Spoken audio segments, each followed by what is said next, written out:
نن پر افغانستان په دوحه کې د ملګرو ملتونو د سرمنشي انټوني ګوتریش په کوربتوب د رابل شوې غونډې دویمه وروستۍ ورځ ده. د ملګرو ملتونو یوې ویاندې ویلي چې دغه غونډه د بېلابېلو هیوادونو د ځانګړو استازو په ګډون پرون یکشنبه د قطر په پلازمینه دوحه کې پیل شوې.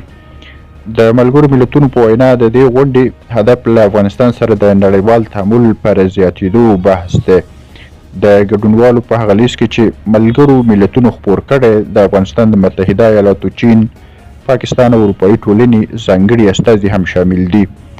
دغې غونډې ته طالبان او د مدني ټولنې استازي هم وربلل شوي دي، خو د طالبانو د بهرنیو چارو وزارت تېره شنبه وویل چې د دوی ګډون به ګټور نه وي. د قطر د بهرنیو چارو وزارت د شنبې په ورځ ویلي وو له 5 تر 8 پورې هیوادونو استازو ته په دې غونډه کې د ګډون بلنه ورکړل شوې ده.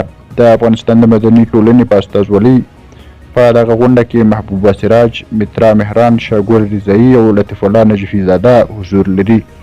د غونډې یوې برخوالې محبوبې سراج ازادي راډیو ته ویلي د مدني ټولنې په استازیتوب به هلته د افغان ښځو استازیتوب وکړي.